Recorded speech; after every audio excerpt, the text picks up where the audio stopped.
तो स्वागत है आप सभी का स्टडी विद एस में। आज हम लोग पढ़ेंगे उर्दू के दरक्षा बुक का 10th क्लास के दरक्षा बुक का चैप्टर नंबर 13 जिसका नाम है सैयद शाह करामत हुसैन करामत हमदानी के नाम। ये जो चैप्टर है एक मकतूब है। मकतूब किसे कहते हैं? तो खत को ही मकतूब कहते हैं। हिंदी में बोला जाता है चिट्ठी। चिट्ठी लिखते हैं ना, अभी नहीं लिखते होंगे, मोबाइल का ज़माना आ गया, मैसेज लिखते हैं लेकिन पहले के ज़माने में खत जाता है, एग्जाम में खत लिखने को आता है। तो चिट्ठी को ही हम लोग मकतूब या खत बोलते हैं। इंग्लिश में उसको लेटर बोलते हैं। तो चारों में से कुछ भी बोलिए, खत बोलिए, मकतूब बोलिए, नहीं तो चिट्ठी बोलिए, नहीं तो लेटर बोलिए, बात एक ही है। और खत लिखने को बोला जाता है खतूत निगारी। खत का प्लूरल होता है खतूत। खत लिखने को बोला जाता है खतूत निगारी या मकतूब निगारी या लेटर राइटिंग, तो कुछ भी बोल सकते हैं। ये जो चैप्टर है ये खत है। इस खत के लिखने वाले कौन है? अब्दुल्ला खां गालिब। अब्दुल्ला खां गालिब जो है, इन्होंने खत को लिखा है किसके नाम? सैयद शाह करामत हुसैन करामत हमदानी के नाम लिखा है। तो इस चैप्टर के मुसन्निफ कौन है? अब्दुल्ला खां गालिब। अब्दुल्ला खां गालिब जो है वो सैयद शाह करामत हुसैन करामत हमदानी के नाम जो खत लिखे हैं उसमें क्या क्या बात किए हैं सैयद शाह करामत हुसैन हमदानी से। तो सबसे पहले अब्दुल्ला खां गालिब के बारे में जान लेते हैं, फिर मैं इस खत को बताऊंगा समझाऊंगा इनके बारे में जानिए। अब्दुल्ला खां गालिब जो है ना, मिर्जा गालिब के नाम से मशहूर हुए। कौन नहीं जानता है मिर्जा गालिब को? दुनिया के मशहूर शायरों में से जिनके जुबान से हमेशा शेर व शायरी ही निकलती थी। अगर आप उनसे जाकर बात करते तो आपके बात के जवाब शेर व शायरी से ही देते थे। मिर्जा गालिब इतना मशहूर है, इतना पहुंचे हुए शायर थे, शेर व शायरी मग्न थे। शेर व शायरी बहुत बड़े शायर थे आप लोग बोलिए, तो इनके बारे में तो जानना जरूरी भी है। इनका एक शेर है, मैं आप लोगों को बता दे रहा हूँ कि गंदे लिबास देखकर तू फैसला न कर, ये कौन सा दरख्त है फल बताएगा। किसी भी इंसान के लिबास को, उसके कपड़े को देखकर ये आंकना नहीं चाहिए कि इंसान जो है किस तरह का इंसान है, उसके हुनर को देखकर आंकना चाहिए। तभी आप लोगों को पता चलेगा कि बंदा है क्या चीज। तो चलिए इनके बारे में जान लेते हैं। अब्दुल्ला खां गालिब यानी कि मिर्जा गालिब की पैदाइश 27 दिसंबर 1797 ईस्वी को होता है। याद रखेगा, एग्जाम में क्वेश्चन पूछ देता है। ऑप्शन 1797 ठीक करके आइएगा, ठीक है। 1797 अपने ननिहाल आगरा में पैदा हुए। ननिहाल में पैदा हुए, मैं भी ननिहाल में पैदा हुआ था, अच्छी बात है। तो आगरा में भी ये पैदा हुए थे।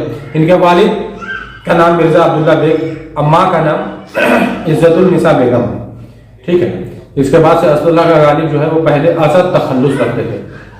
यहाँ पर बता दूं मैं, वो तखल्लुस किसे कहते हैं? शायर जो है अपने शेर व शायरी में जो नाम यूज करता है उसी को हम लोग तखल्लुस बोलते हैं। अब्दुल्ला खां गालिब जो है अपने शेर व शायरी में पहले असद तखल्लुस रखते थे। अपने शेर व शायरी के लास्ट लाइन में वो असद नाम यूज करते थे, लेकिन वो बाद में क्या कर दिया, अपना नाम चेंज कर दिए और गालिब लगाना शुरू कर दिया।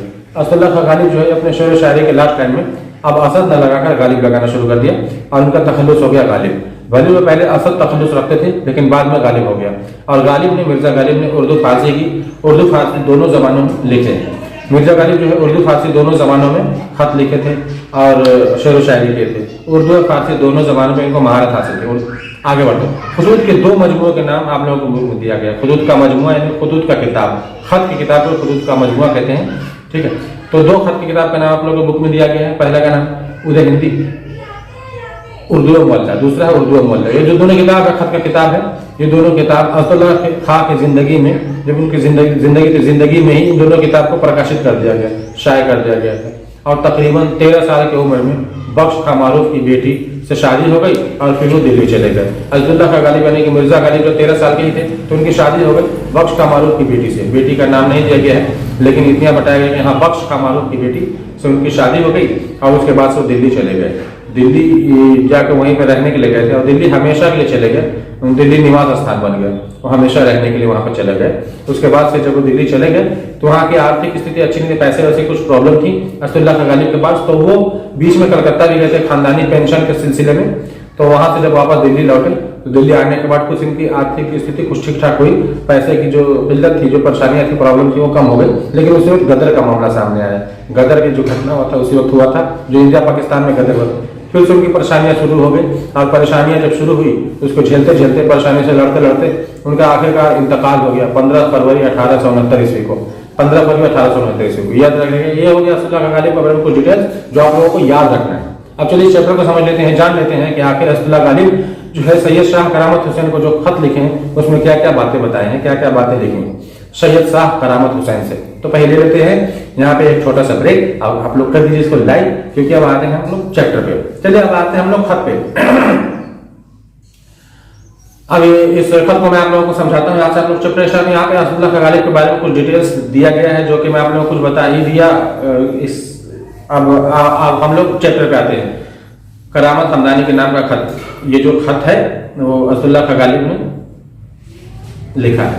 सबसे पहले खत में पता लिखा जाता है, उसके बाद डेट लिखा जाता है। शुरू में जो है मिर्जा गालिब लिखे, शाह साहब को गालिब नातवा का सलाम।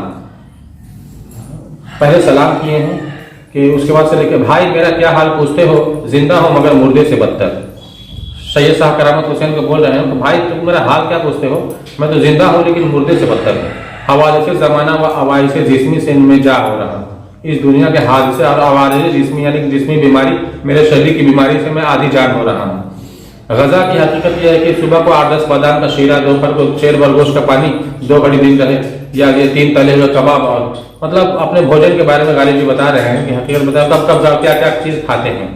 तो बताया कि सुबह को मैं 8-10 बादाम का शीरा खा लेता हूँ, और दोपहर को 6 भर गोश्त का पानी पी लेता हूँ, और उसके बाद से 2 घड़ी दिन रहे, या 2 या 3 तले हुए कबाब, 2 या 3 तले हुए कबाब खा लेता हूँ, और निस्याने हाथ से गुजर गया हूँ।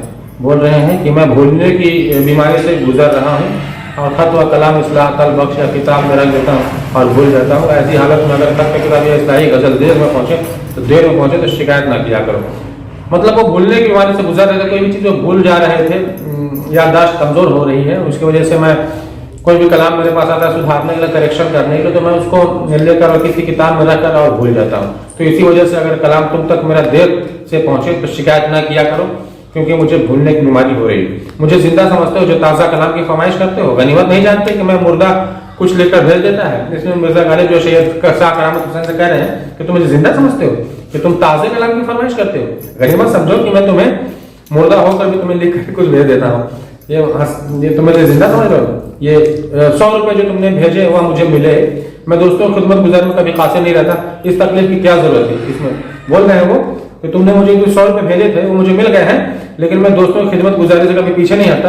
ये 100 रुपये भेजने की क्या जरूरत है, मैं यूं ही खिदमत गुजारी कर लेता तुम्हारी। तुम नहीं भेजते पैसे, फिर भी मैं तुम्हारे जो कलाम भेजे हो उसको सुधार कर मैं तुम्हारे पास भेज ही देता। जब चाहो अपना कलाम भेजो, तुम्हारी 3 गजलें बाद इस्लाह भेजता हूँ। तुम जब चाहे अपना कलाम भेज सकते हो, मैं तुम्हारी 3 गजलों को सुधारने के बाद, इस्लाह करने के बाद मैं जल्दी सुधार कर भेज दूंगा तुम्हारे पास। चश्म बदूल तुम्हारी तबीयत मुनासिब, इस फन के अल्लाह निगाहत से महफूज रखे। बोल में बुरी नजर तुम बचे रहो, तुम्हारी तबीयत मुनासिब हो, तुम्हारी तबीयत ठीक ठाक हो, और उसके बाद से अल्लाह निगाहत से बुरी नजर से बचाए। और लास्ट में अपना नाम लिखते हैं। तो ये होगा मिर्जा गालिब की लिखी हुई खत, जो कि इन्होंने सैयद शाह करामत हुसैन हमदानी के नाम लिखा था। यहीं पर होता है आपका चैप्टर कंप्लीट। कोई भी कंफ्यूजन हो तो आप लोग कमेंट करके बताएं। मिलेंगे अगली वीडियो में, तब तक के लिए।